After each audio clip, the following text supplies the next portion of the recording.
gloire au Seigneur. Alléluia, gloire au Seigneur. On va se lever pour ceux qui ont leur Bible.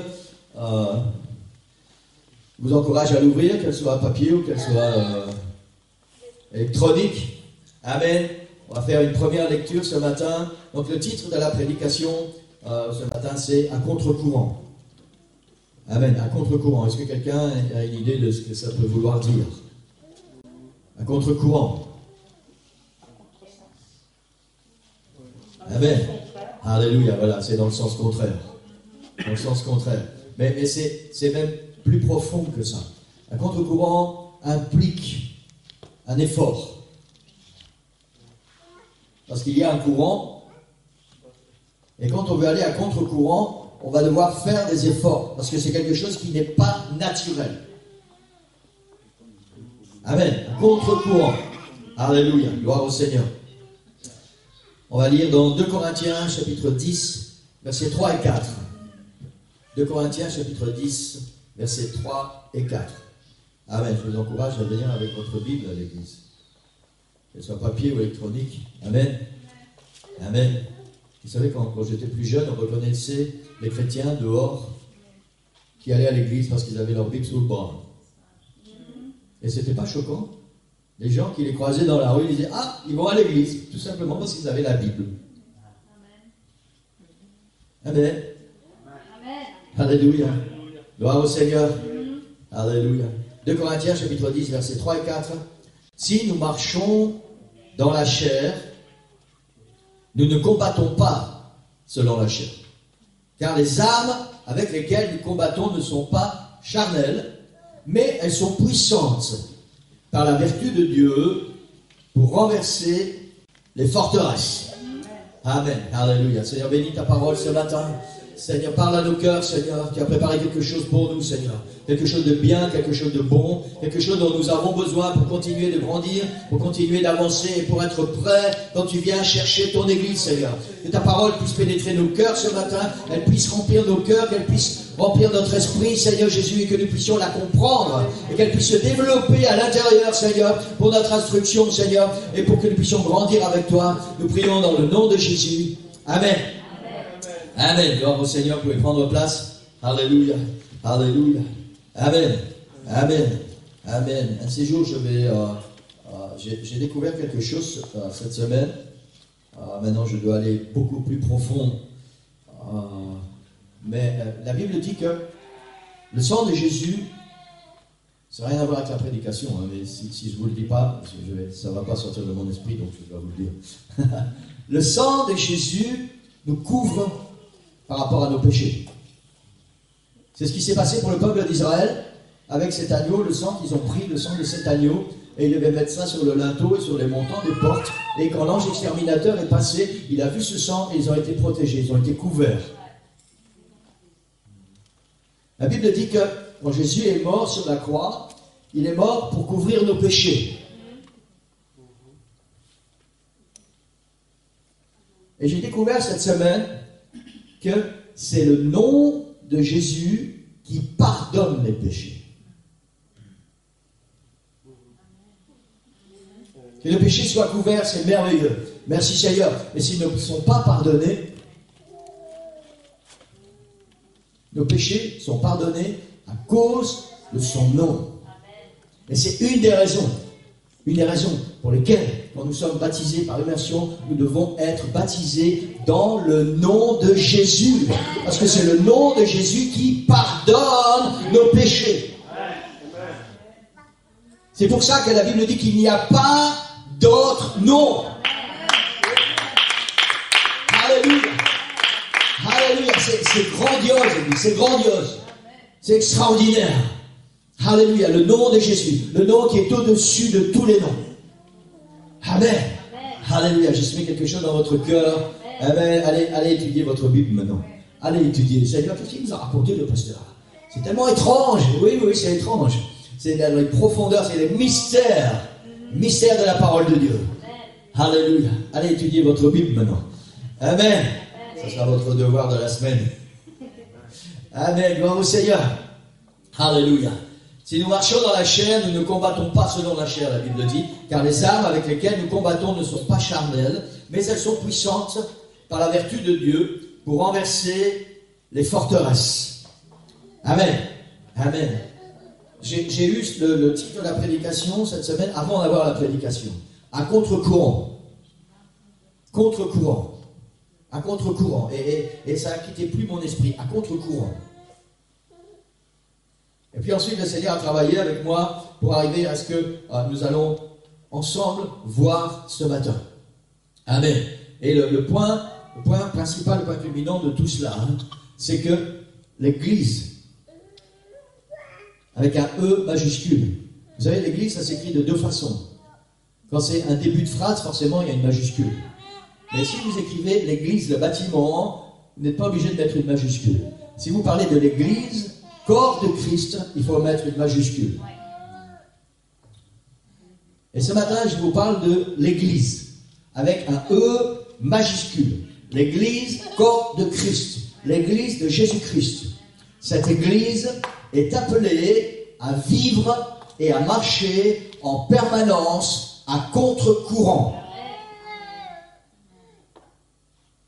Ça va impliquer que nous, en tant que chrétiens, en tant qu'enfants de Dieu, chaque jour, nous allons avoir à fournir des efforts. Puisque nous allons devoir marcher à contre-courant. À contre-courant de quoi? À contre-courant de tout ce que nous pouvons vivre, voir, entendre dans le monde. À contre-courant de tous ces esprits qui sont là dans les lieux célestes et contre lesquels nous allons devoir nous battre. Amen. Si quelqu'un pensait ce matin que marcher avec Dieu, tu donnes ton cœur au Seigneur, tu te repens de tes péchés, tu es baptisé au nom du Seigneur Jésus-Christ pour le pardon de tes péchés, tu reçois le Saint-Esprit et tu dis voilà Seigneur, maintenant je suis ton enfant et maintenant c'est cool. Je vais mettre le transat sur le sable blanc de préférence, avec des palmiers autour et une belle mer transparente. Ah ça Seigneur, c'est la vie de château. C'est peut-être la vie de château, mais c'est pas la vie, c'est pas la marche avec Dieu ça. L'Église est appelée à marcher à contre-courant. Il y a quelque chose qui est réel, quelque chose qui est certain. C'est qu'ici, sur cette terre, la Bible dit nous sommes des pèlerins. Nous ne sommes pas chez nous. L'Église n'est pas chez elle sur la terre. C'est juste un pèlerinage que nous faisons. Un temps bien déterminé que le Seigneur nous donne. Et pendant ce temps déterminé, si nous marchons à contre-courant, alors nous allons préparer notre vie éternelle. Amen. Alléluia. Mais cette terre n'est pas notre destination finale. Et tellement souvent, tellement trop de chrétiens vivent, et ça m'arrive aussi parfois, comme si on devait vivre éternellement sur cette terre. Comme si on n'allait jamais mourir. Comme si le Seigneur n'allait jamais revenir. Ou peut-être même comme si le jour où on va mourir, on va prendre avec nous, comme les pharaons, toutes nos richesses dans notre tombeau. Amen. Moi, je n'aurais pas beaucoup de problèmes, vous savez, de ce côté-là. Il n'y a rien qui va me suivre au niveau richesse. Voilà, avec un petit tombeau, j'ai assez. Voilà, merci Seigneur, comme ça, je n'ai pas de bagages. Il n'y a rien qui va me retenir sur cette terre. Et quand le Seigneur revient, ça sera plus facile pour être enlevé dans les airs. Amen, on sera beaucoup plus léger. Amen, alléluia. Quelqu'un dit Amen? Amen. Gloire au Seigneur. Amen. Amen. Pour chacun de nous, pour chaque être humain vivant, il y a cette certitude que nous existons. Si vous pincez fort, ne pas faire semblant, si vous pincez fort, vous allez vous rendre compte que vous existez. Amen, ne faites pas, sinon vous allez vous faire mal. Amen. Il y a ce que nous sommes aujourd'hui, ce qui était hier et ce qui sera demain. Amen. Et il y a dans tout cela un point commun pour chaque être humain. C'est que nous n'avons pas choisi d'être ici. C'est un point commun. Personne n'a choisi d'être ici. Personne n'a choisi de naître. D'autres l'ont décidé pour nous. Amen. Un autre point commun qui appartient à chaque être humain. Que la terre sur laquelle nous vivons est sous l'emprise du mal et du péché. C'est une terre maudite. Et ça, c'est pour tous les humains qui naissent sur cette terre. Ils naissent sur une terre maudite, dominée par le mal et le péché. Et il y a une certitude à cela, c'est qu'à l'origine, les choses n'étaient pas comme ça. Amen. La Bible nous dit, pour ceux qui ont une Bible, vous connaissez votre Bible, sinon il faut la lire. Si vous voulez lire la Bible, commencez par le début, c'est toujours bien. Dans Genèse chapitre 1, et le verset 1, il est dit, au commencement, Dieu créa les cieux et la terre. Il faut savoir que tout ce que Dieu fait, on va le voir après, tout ce que Dieu fait est bien. Et c'est même très bien. C'est bon et c'est même très bon. Amen. Et la Bible dit qu'au commencement, Dieu créa les cieux et la terre. Dieu dit que la lumière soit, la lumière fut, tout le monde connaît ça. Dieu vit que la lumière était bonne. Il sépara la lumière d'avec les ténèbres. Ce fut le premier jour. Amen.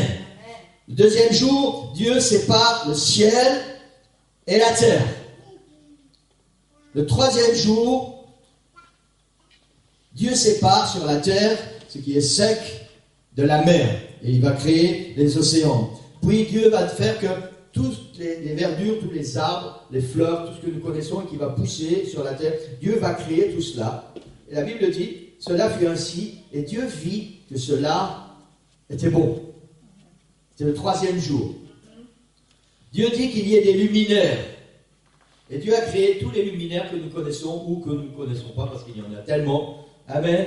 Notamment pour présider au jour, pour présider à la nuit, pour séparer la lumière d'avec les ténèbres. Et la Bible dit que Dieu vit que cela était bon. Ça, c'est le quatrième jour. Ensuite, Dieu dit que les eaux produisent en abondance des poissons, des animaux vivants, et que les oiseaux volent dans le ciel. Dieu vit que cela était bon. Cinquième jour.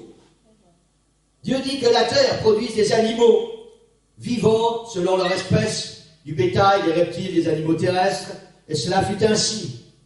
Encore une fois, la Bible dit, c'est écrit, Dieu vit que cela était bon. Puis Dieu créa l'homme à son image. Il le créa à l'image de Dieu. Il créa l'homme et la femme.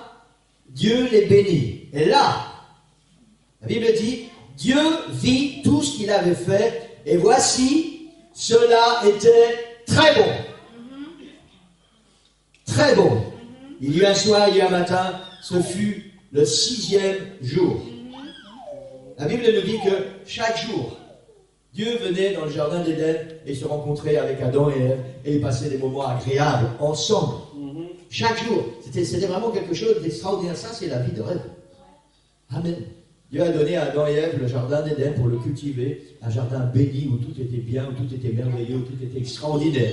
Et chaque jour, le Seigneur venait pour les rencontrer et ils avaient des moments d'intimité ensemble.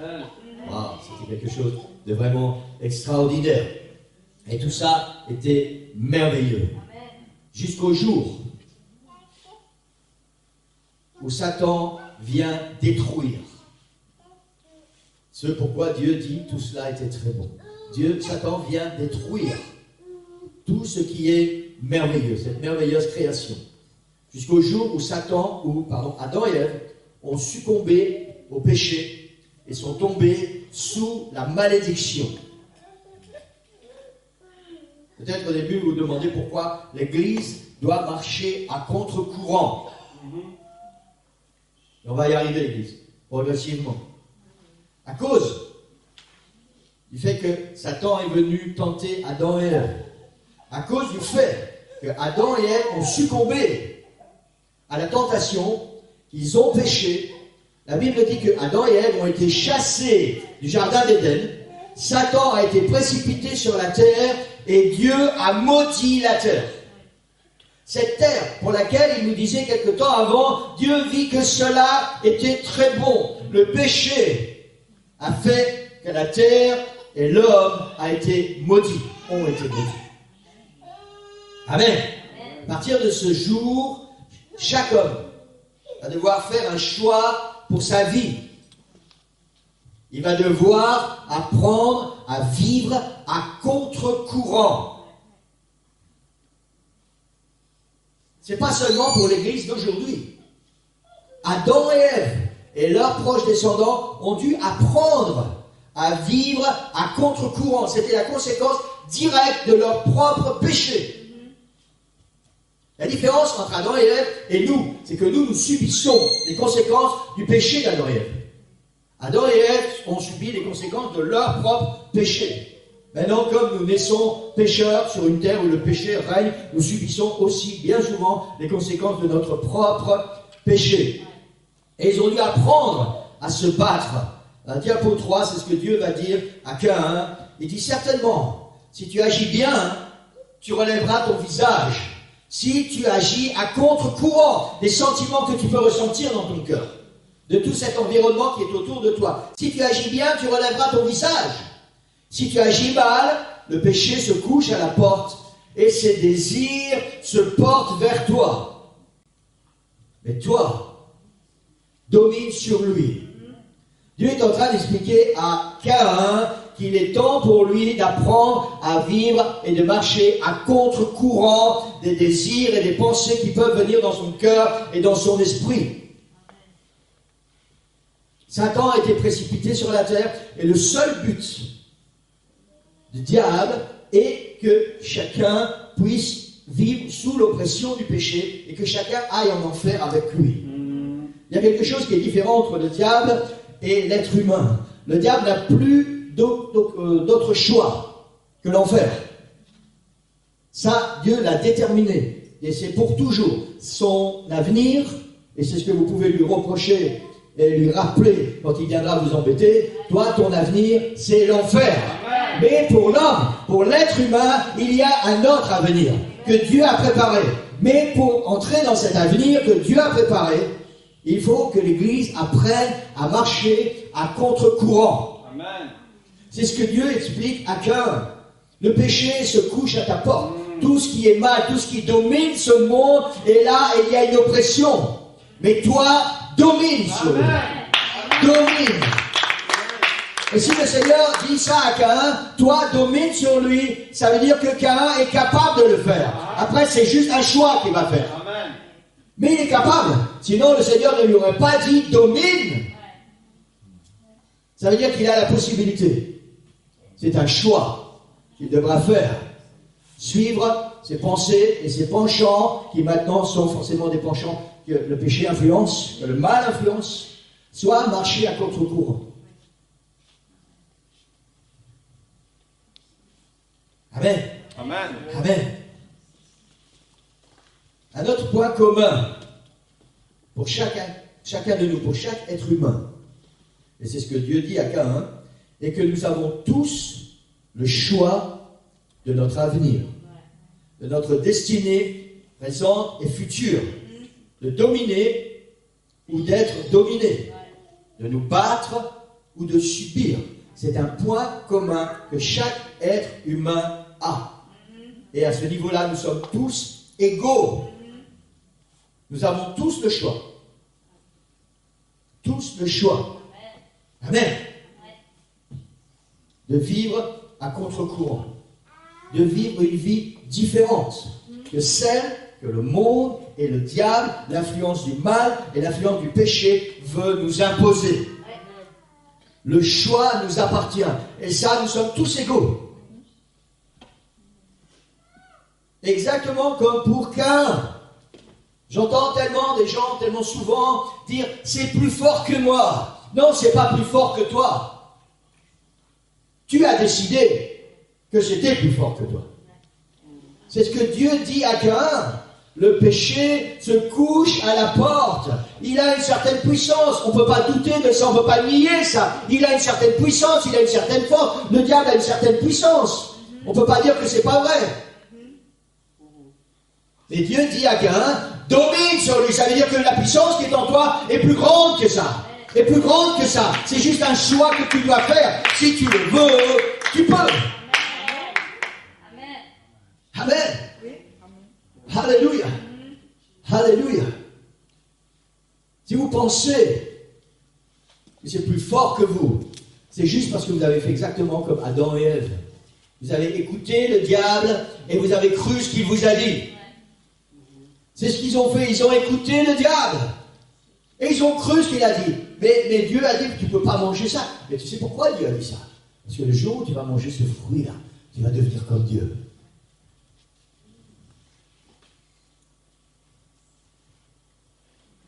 Et il a dit juste une demi-vérité. Et le péché est entré dans le monde. Parce qu'ils n'avaient pas le droit de faire ce qu'ils ont fait. Et quand tu penses que ce qui t'arrive, c'est à quoi tu es sujet, peu importe si c'est une addiction, si c'est une mauvaise habitude, peu importe ce qui se passe dans ta vie. Si tu penses que c'est plus fort que toi, c'est juste parce que tu n'as pas cru celui que tu dois croire. Parce que la Bible dit, celui qui est en moi est plus grand que celui qui est dans le monde. Parce que Dieu dit à cœur, le péché se couche à la porte, mais toi tu as la force, tu as la puissance pour dominer sur lui. C'est juste un choix que tu vas faire. Si tu décides de marcher à contre-courant, tu as la force et tu as la puissance pour le faire. Mais tu dois choisir. Vous savez, c'est un peu comme Josué. Josué, avant d'entrer dans le pays promis, il commence à parler avec le peuple d'Israël et dit, aujourd'hui, choisissez qui vous voulez servir. Mais moi et ma maison, nous avons choisi de servir l'Éternel. Vous faites ce que vous voulez, Josué a dit. Choisissez ce que vous voulez. Mais moi et ma maison, nous avons fait un choix et nous allons servir l'Éternel. Et de vivre à contre-courant. Vivre une vie pour Jésus-Christ. C'est un choix que nous devons faire. Amen. Amen. Alléluia. Alléluia. Et vous savez quoi? Je ne regrette jamais d'avoir fait ce choix. Parce que toute chose concourt pour mon bien. À partir du moment où j'ai fait le choix de marcher à contre-courant, à partir du moment où j'ai fait le choix de marcher avec Dieu et d'aimer le Seigneur et de vivre pour lui, alors le Seigneur a commencé à faire que tout ce qui va se passer autour de moi va travailler pour mon bien. Et même si je ne comprends pas tout, le Seigneur a tout dans ses mains. Amen. Quelqu'un dit Amen. Alléluia. Alléluia. Alléluia. Alléluia. Gloire au Seigneur. Le titre de la prédication, à contre-courant. Je voudrais qu'on puisse mettre ça dans notre esprit. Mais pas la photo, juste les mots, ces 3 mots. À contre-courant. C'est quelque chose qui va s'accrocher à votre esprit maintenant, à votre intelligence. Vous allez penser à ça, ça va aller dans votre cœur et ça ne va plus vous lâcher. Contre-courant. Amen. Alléluia. Il y a des poissons, je pense que c'est la truite et la carpe. Le saumon, et aussi la truite. Et très probablement la carpe. Pour se reproduire.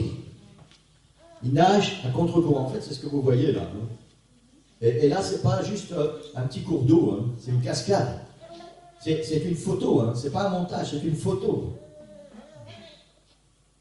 Ces poissons font énormément d'efforts pour nager à contre-courant. C'est très difficile pour nager à contre-courant, pour aller pondre leurs œufs dans un endroit où les œufs seront en sécurité.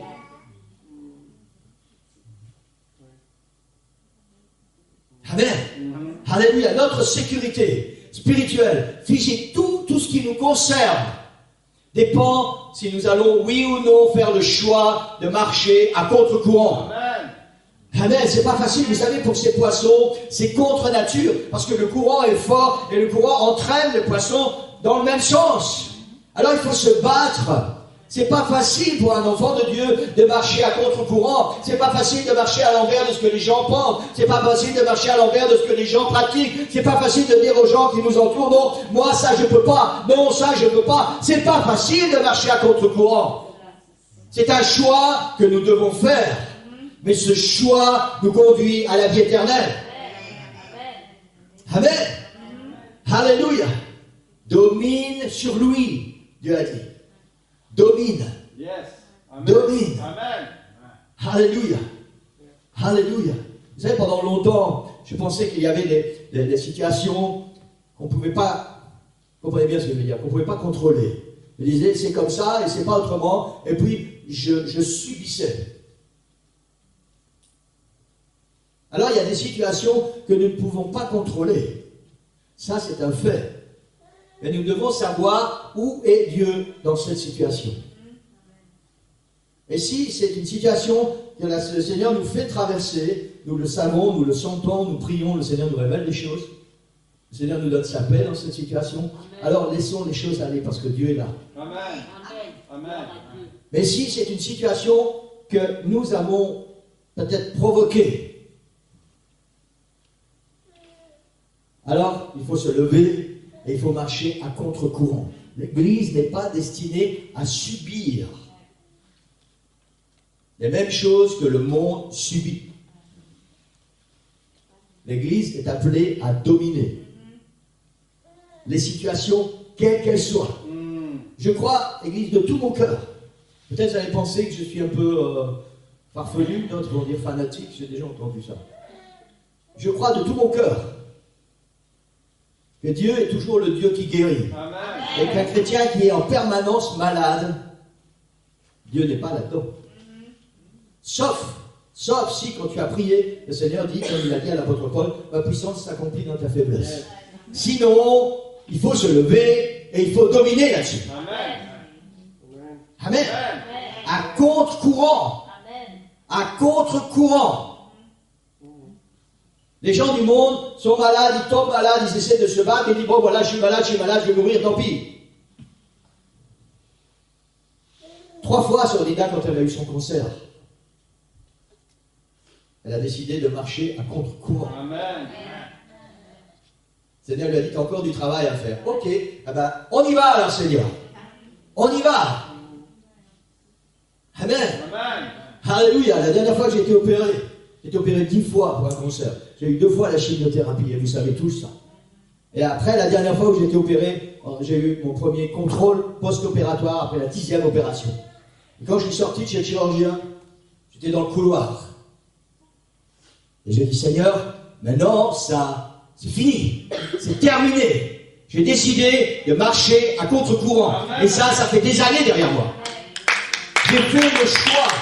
Parce que j'ai réalisé que ça n'était pas la volonté de Dieu que je passe mon temps dans les salles d'opération, dans les blocs opératoires, à l'hôpital, alors que l'Église a besoin de moi. Amen. Et si tu as cette assurance dans ton cœur de savoir où est la volonté de Dieu, alors la Bible dit domine. Domine. Amen. Alléluia. Alléluia. Gloire au Seigneur. Amen. Vivre à contre-courant commence dans nos pensées. Nous devons croire, être persuadés que nous ne sommes pas obligés de vivre sous la domination du péché, du diable et de la maladie. De la même façon que nous ne sommes pas obligés de vivre dans la pauvreté et dans la misère.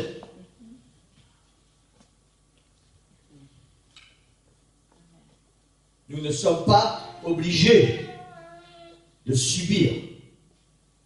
Et au final, nous ne sommes pas obligés non plus d'aller en enfer. Parce que nous n'aurons pas fait le bon choix de vivre à contre-courant.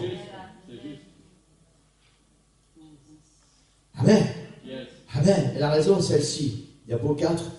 À la croix, Jésus a anéanti la puissance du diable. La Bible dit, il a dépouillé les dominations et les autorités. Nous parlons des puissances des ténèbres, nous parlons du diable et de tous ses démons. Il a dépouillé les dominations et les autorités et les a livrées publiquement en spectacle, en triomphant d'elle par la croix. Alors si tu appartiens au Seigneur Jésus-Christ, si tu es membre du corps de Christ, cette victoire nous appartient. Parce qu'il a triomphé d'elle par la croix. Il a remporté toutes les victoires. Amen. La Bible dit, c'est ce que la Bible dit. Il a dépouillé, c'est-à-dire qu'ils n'ont plus rien. Il a dépouillé les dominations et les autorités et les a livrées publiquement en spectacle. Et c'est ce que Dieu attend de nous, son Église, que nous puissions marcher à contre-courant et que nous puissions prouver publiquement combien Dieu est grand et que Dieu est plus grand que le péché, qu'il est plus grand que la maladie et qu'il est plus grand que tout ce qui peut être mauvais et nous entourer. Amen. Ça appartient à l'Église. Amen. À contre-courant. Et la seule manière de montrer comment Dieu est grand, combien il est grand, que la gloire du Seigneur puisse être révélée pour ceux qui nous entourent et pour qu'ils puissent eux aussi donner leur cœur au Seigneur, c'est que nous puissions marcher à contre-courant. Parce que notre marche à contre-courant va révéler la gloire de Dieu. Amen. Amen. Alléluia. Alléluia. Est-ce qu'on a déjà compté combien il y a de personnes autour de nous dans notre entourage très proches? On va se fixer à peut-être 100 mètres, 200 mètres. Combien il y a de personnes qui nous entourent et qui vont aller en enfer?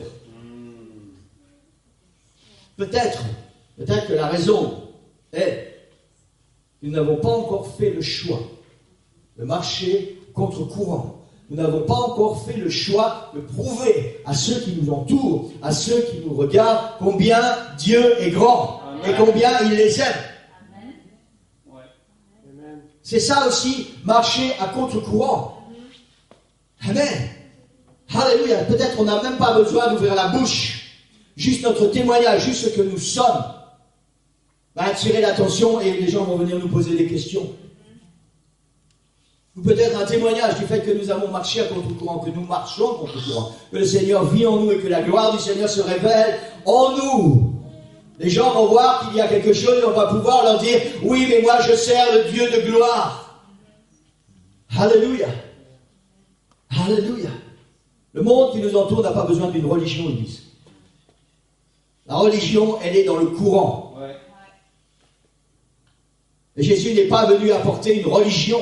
Il est venu apporter le salut et la vie éternelle. Amen. Il est venu pour que nous puissions marcher à contre-courant. Notre vie éternelle dépend de la façon dont nous allons marcher à contre-courant. Amen.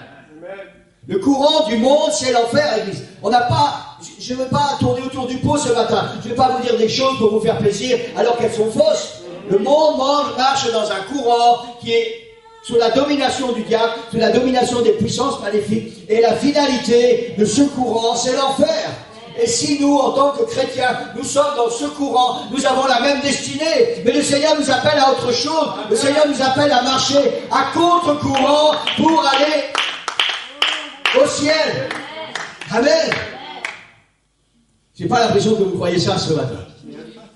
Alléluia. Alléluia. À contre-courant, Église. Amen. Alléluia. À partir de la croix, Jésus nous donne à chacun de nous le pouvoir, l'autorité sur l'ennemi, sur le péché et sur le monde. Pierre pour Saint. Amen. Dans Luc chapitre 10. Voici, Jésus parle à ses disciples. Voici, je vous ai donné le pouvoir de marcher sur les serpents et les scorpions et sur toute la puissance de l'ennemi, et rien ne pourra vous nuire. Si vous avez fait le choix de marcher à contre-courant, même si vous rencontrez des serpents, même si vous rencontrez des scorpions, peu importe ce qui va se dresser devant vous, rien ne pourra vous nuire. Jésus dit, je vous ai donné toute la puissance sur l'ennemi. Amen. Amen. Après, ça dépend de nous, ça dépend du choix que nous allons faire. Amen. Alléluia. Gloire au Seigneur. Amen. Comment Jésus nous a-t-il donné ce pouvoir? La première réponse, elle est dans Actes chapitre 1, verset 8. Comment Jésus nous a donné ce pouvoir? Il a dit, vous recevrez une puissance. Le Saint-Esprit survenant sur vous. Alléluia. Alléluia. Le Saint-Esprit qui vient vivre en toi quand tu es baptisé du Saint-Esprit. La puissance de Dieu. Dieu qui vient vivre à l'intérieur de toi. Et la Bible dit, celui qui est en moi est plus grand que celui qui est dans le monde. Et c'est pour ça que le Seigneur nous donne cette puissance pour pouvoir vivre et marcher à contre-courant. Amen. C'est aussi pour ça que le baptême du Saint-Esprit, ça n'est pas une option. Tu as besoin d'être baptisé du Saint-Esprit. Tu as besoin d'être renouvelé du Saint-Esprit jour après jour. Parce que c'est cette puissance qui va te donner la force de marcher jour après jour à contre-courant. Amen. Amen. Alléluia. Alléluia. Alléluia. La deuxième réponse, c'est dans la parole. La parole du Seigneur. Amen. Ça, c'est la deuxième réponse. dans la Bible. Amen. Dans la Bible, nous avons toutes les promesses du Seigneur. Toutes les promesses du Seigneur dont nous avons besoin. Elles vont former nos convictions. Elles vont former nos certitudes. Elles vont former notre assurance. Elles vont forger notre foi. Et c'est ce qui va nous aider et c'est ce qui va nous donner la force pour marcher à contre-courant. Amen. Amen. En réalité, l'Église, nous n'avons pas le choix. On n'a pas le choix. Si nous voulons être prêts quand Jésus vient chercher l'Église, je suis persuadé que nous vivons cette génération qui va vivre le retour du Seigneur. Amen. On ne sait pas, certains pensent que c'est avant la tribulation, la grande tribulation, certains pensent que c'est pendant la grande tribulation, d'autres pensent que c'est après la grande tribulation, certains pensent que la grande tribulation a déjà commencé. Dans tous les cas, ça c'est cette année. 7. Entre le 6 et le 8. Et nous sommes dans cette période. Le Seigneur revient bientôt. Amen. Et nous n'avons pas d'autre choix. Si nous voulons être sauvés, si nous voulons partir quand le Seigneur vient chercher l'Église, que de marcher à contre-courant. C'est la vérité. Amen. Parce que si nous marchons à contre-courant, ça veut dire que l'Esprit du Seigneur est en nous, que l'Esprit du Seigneur vit en nous. Parce que c'est cet Esprit qui va faire effet démon et que le Seigneur vient chercher. Waouh! Alléluia! Contre-courant. L'Esprit du Seigneur dans ta vie, ce n'est pas une option. C'est un besoin. C'est un besoin pour être prêt quand le Seigneur vient chercher son Église, pour avoir la force et la puissance de marcher à contre-courant. Et la Bible dit, et Romain, sans le vouloir, il a déjà un petit peu empiété sur la prédication, jeudi, prédication ce matin, le diapo 7 dans 2 Corinthiens 10, c'est le verset qu'on a lu tout à l'heure. Si nous marchons dans la chair, nous ne combattons pas selon la chair.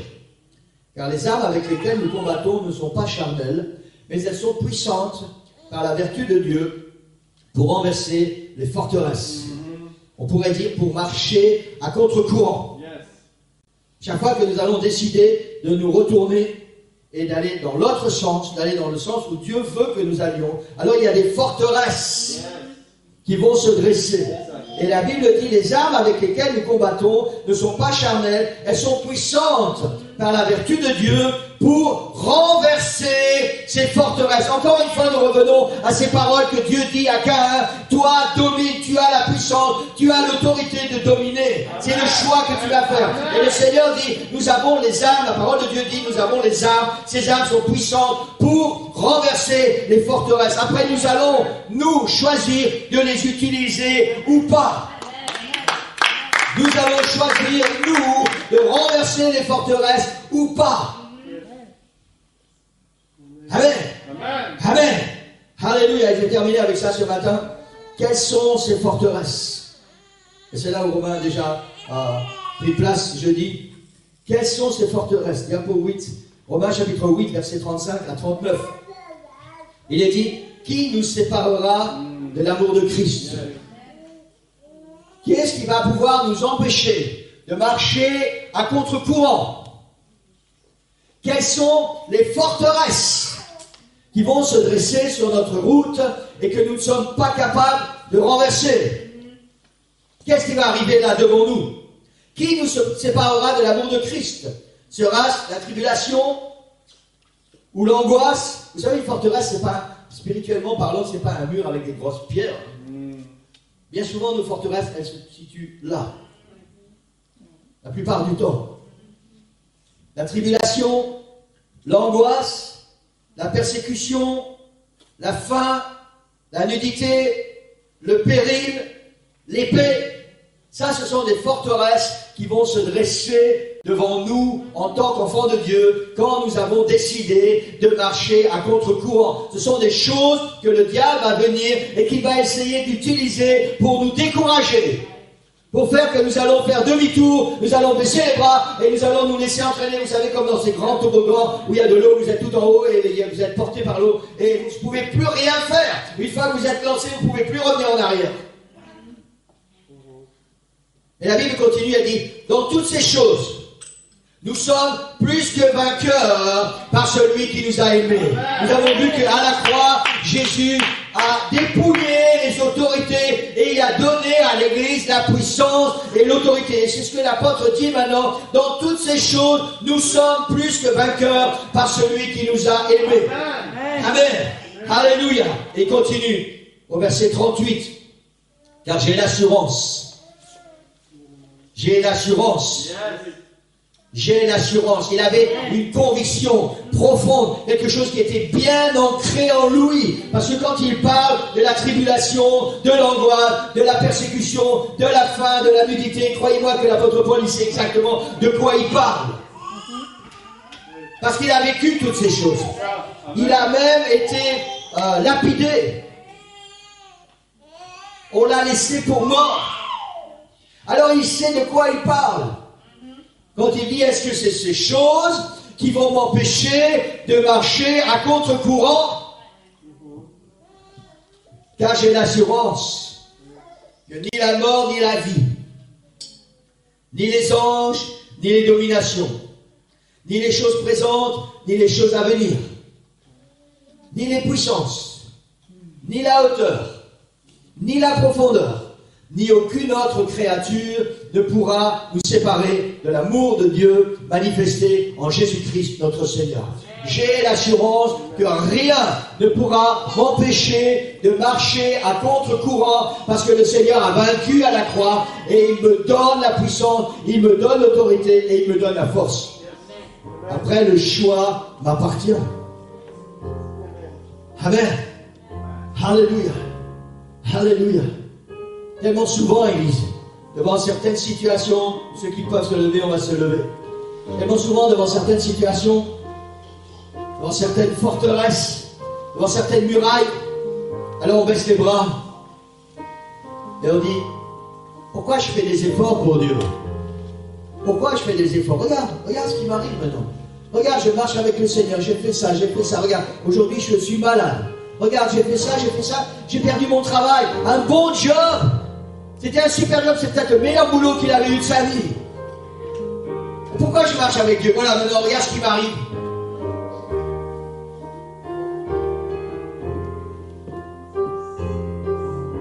Ça, c'est parce qu'on a oublié que toutes choses travaillent ensemble pour le bien de ceux qui aiment Dieu.